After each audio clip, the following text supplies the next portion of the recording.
नमस्कार, आकाशवाणी देहरादून से प्रस्तुत है प्रादेशिक समाचार। पहले मुख्य समाचार।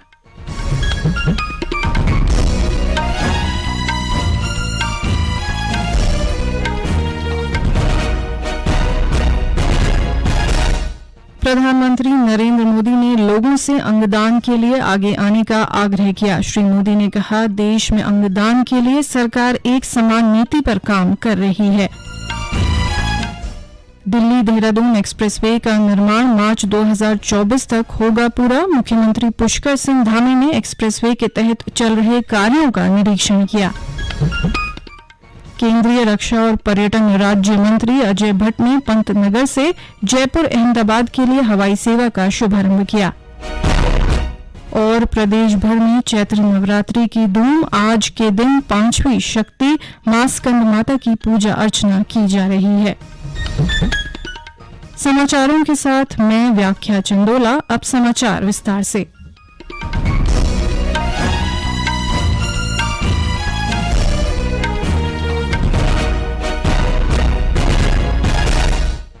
प्रधानमंत्री नरेंद्र मोदी ने लोगों से अंगदान के लिए आगे आने की अपील की है। आकाशवाणी से मन की बात कार्यक्रम की 99वीं कड़ी में आज उन्होंने कहा कि ऐसे जरूरतमंद लोगों की संख्या काफी अधिक है जो अंगदान की प्रतीक्षा कर रहे हैं। प्रधानमंत्री ने इस बात पर संतोष व्यक्त किया कि केंद्र सरकार अंगदान के लिए देश में एक समान नीति लाने पर काम कर रही है।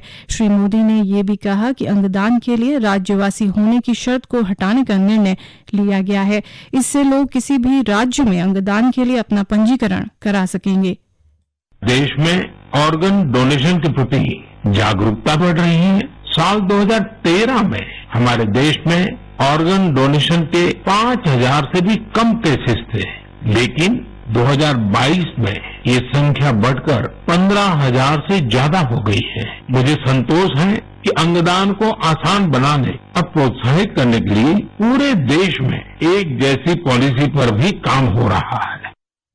प्रधानमंत्री ने नवरात्रि के अवसर पर कई प्रमुख महिलाओं की चर्चा भी की। उन्होंने कहा कि नए भारत के निर्माण में स्त्री शक्ति की बड़ी भूमिका है। आज भारत का जो सामर्थ्य नए सिरे से निखर कर सामने आ रहा है, उसमें बहुत बड़ी भूमिका हमारी नारी शक्ति की है। हाल फिलहाल ऐसे कितने ही उदाहरण हमारे सामने आए हैं। हमारी बेटियां आज भारत और भारत के सपनों को ऊर्जा दे रही है। नारी शक्ति की ये ऊर्जा ही विकसित भारत की प्राणवायु है। प्रधानमंत्री ने कहा कि देशवासियों में 30 अप्रैल को प्रसारित होने वाले मन की बात कार्यक्रम की 100वीं कड़ी को लेकर बहुत अधिक उत्साह है। उन्होंने 100वीं कड़ी के लिए लोगों से सुझाव और विचार भेजने का आग्रह किया। प्रधानमंत्री ने ध्यान दिलाया कि कुछ जगहों पर कोरोना के मामले बढ़ रहे हैं। उन्होंने लोगों से एहतियात बरतने और स्वच्छता का ध्यान रखने की अपील की। इस बीच प्रदेश भर में भी मन की बात कार्यक्रम को सुना गया। मुख्यमंत्री पुष्कर सिंह धामी ने देहरादून में कार्यक्रम का 99वां संस्करण सुना। मुख्यमंत्री ने कहा कि प्रधानमंत्री नरेंद्र मोदी की मन की बात कार्यक्रम हमेशा प्रेरणादायी होता है।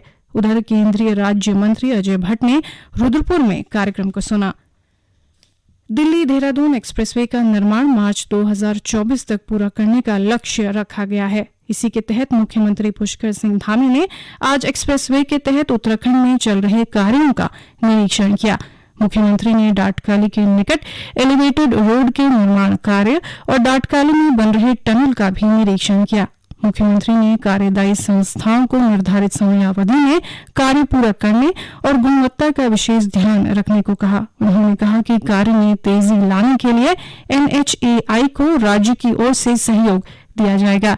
इस अवसर पर मुख्यमंत्री ने एक्सप्रेसवे पर कार्य कर रहे श्रमिकों से बातचीत की और उनका हालचाल जाना।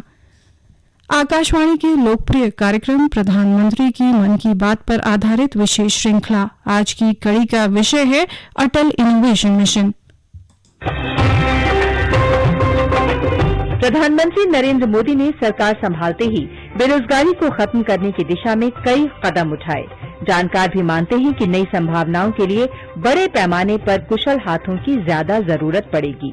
दुनिया भी मानती है कि युवा कौशल की वजह से देश दुनिया की तीसरी बड़ी अर्थव्यवस्था बनने का लक्ष्य आसानी से हासिल कर सकता है। इसी दिशा में आगे बढ़ते हुए सरकार ने कई कदम उठाए हैं। उनमें से एक है अटल इनोवेशन मिशन। 24 जुलाई 2016 को मन की बात में प्रधानमंत्री ने इसकी जानकारी यूं दी।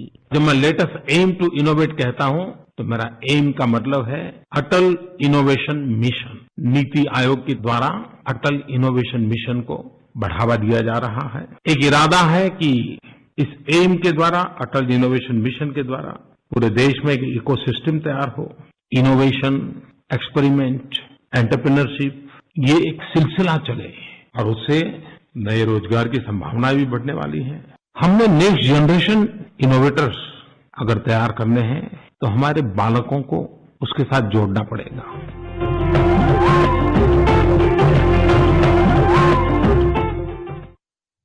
ये समाचार आकाशवाणी देहरादून से प्रसारित किए जा रहे हैं। केंद्रीय रक्षा और पर्यटन राज्य मंत्री अजय भट्ट ने आज पंतनगर से जयपुर होते हुए अहमदाबाद जाने वाली हवाई सेवा का शुभारंभ किया। इस मौके पर उन्होंने कहा कि जयपुर और उत्तराखंड में पर्यटक बहुत बड़ी संख्या में आते हैं। पर्यटकों के साथ साथ व्यापारियों और अन्य कारोबारियों को आने जाने में सुविधा होगी और पर्यटन की दृष्टि से प्रदेश की चहुमुखी उन्नति भी होगी। श्री भट्ट ने बताया कि पंतनगर एयरपोर्ट को इसी तर्ज पर विकसित करने के लिए विस्तारीकरण की कार्रवाई भी चल रही है। उन्होंने कहा कि पंतनगर से विभिन्न जगहों के लिए हवाई सेवा प्रारंभ होने से टैक्सी चालकों और अन्य बेरोजगारों को रोजगार भी मिलेगा। गढ़वाल के पुलिस उप महानिरीक्षक और देहरादून जिले के वरिष्ठ पुलिस अधीक्षक दिलीप सिंह कुंवर ने ऋषिकेश कोतवाली में डोईवाला, रानी पोखरी और रायवाला सहित 4 थानों की महिला काउंसलिंग सेंटर का उद्घाटन किया। इस अवसर पर श्री कुंवर ने बताया कि आगामी 4 धाम यात्रा और ऋषिकेश में होने वाले G20 सम्मेलन को देखते हुए राष्ट्रीय राजमार्ग, लोक निर्माण विभाग और नगर निगम की सड़कों पर किए गए अतिक्रमण को हटाया जाएगा। प्रदेश भर में चैत्र नवरात्रि की धूम है। मंदिरों में ढोल मंजीरे की थाप के साथ पूरा माहौल भक्तिमय बना हुआ है। आज के दिन मां दुर्गा की 5वीं शक्ति मां स्कंद माता की पूजा अर्चना के साथ ही डाली गई हरियाली के संपट खोले जाते हैं। टिहरी में सिद्धपीठ सुरकुंडा में संपट खोले जाने के दिन आज बड़ी संख्या में श्रद्धालुओं ने दर्शन किए। इस बीच राज्य सरकार की पहल पर प्रदेश भर के देवी मंदिरों में नवरात्रि नारी उत्सव कार्यक्रम का आयोजन किया जा रहा है।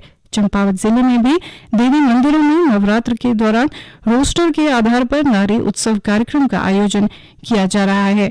जिला कार्यक्रम अधिकारी महिला और बाल विकास राजेंद्र प्रसाद बिष्ट ने बताया कि मंदिरों में दुर्गा सप्तशती, रामचरितमानस के पाठ, भजन कीर्तन, देवी जागरण के कार्यक्रम आयोजित किए जा रहे हैं।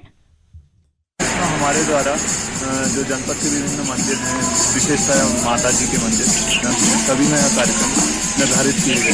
लक्ष्मी पूजन है, गोद भराई है, अन्नप्राशन है, ये भी हम कार्यक्रम आयोजित कर रहे हैं। इसका मुख्य उद्देश्य एक तो जो बेटी बचाओ बेटी पढ़ाओ योजना है उसका प्रचार प्रसार है। और केंद्रीय स्वास्थ्य मंत्रालय ने राज्यों और केंद्र शासित प्रदेशों से कोविड, इन्फ्लुएंजा और गंभीर श्वसन संबंधी रोग के बढ़ते मामलों पर कड़ी निगाह रखने को कहा है।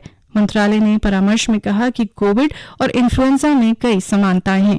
ये तेजी से फैलते हैं और बच्चों, बुजुर्गों और गंभीर बीमारी से ग्रस्त लोगों को प्रभावित करते हैं। इनके लक्षण भी एक जैसे हैं। उत्तरकाशी जिले में डुंडा के खट्टू गांव के निकट अतिवृष्टि से 300 से अधिक भेड़ बकरियों की मौत की खबर है। जिला आपदा परिचालन केंद्र के अनुसार आज सुबह राज्य आपदा प्रतिवादन बल SDRF और पशु चिकित्सा का दल मौके के लिए भेजा गया है। ये दल नुकसान का आकलन भी करेगा। ऋषिकेश महायोजना 2031 को धरातल पर उतारने के लिए शहरी विकास मंत्रालय और मसूरी विकास प्राधिकरण ने कार्य शुरू कर दिया है। प्राधिकरण और संबंधित विभागों के अधिकारियों ने योजना का ड्रोन कैमरे से सर्वे किया। इस महायोजना के अंतर्गत ऋषिकेश की सड़कों पर अतिक्रमणकारियों के किए गए कब्जों को हटाने और शहर का विकास किया जाना है। अंतर्राष्ट्रीय गढ़वाल महासभा ने उत्तराखंड की पहली और सबसे कम उम्र की महिला ढोलवादक वर्षा बंडवाल और उनके सहयोगी अनुज राणा को मानंदा देवी सम्मान से सम्मानित किया। इस अवसर पर महासभा के अध्यक्ष डॉक्टर राजेंद्र नेगी ने कहा कि उत्तराखंड की संस्कृति की धूम आज पूरे विश्व में मची हुई है। डॉक्टर नेगी ने कहा कि वर्षा उन तमाम महिलाओं के लिए प्रेरणा स्रोत हैं जो अपनी प्रतिभा और योग्यता के दम पर कुछ अनूठा और नया करने में विश्वास रखती हैं। अंत में मुख्य समाचार एक बार फिर।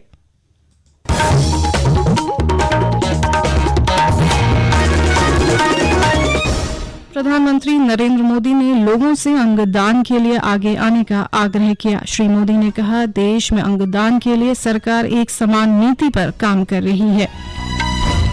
दिल्ली देहरादून एक्सप्रेसवे का निर्माण मार्च 2024 तक होगा पूरा। मुख्यमंत्री पुष्कर सिंह धामी ने एक्सप्रेसवे के तहत चल रहे कार्यों का निरीक्षण किया।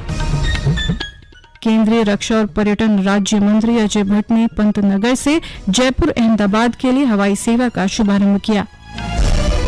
और प्रदेश भर में चैत्र नवरात्रि की धूम। आज के दिन 5वीं शक्ति मां स्कंद माता की पूजा अर्चना की जा रही है।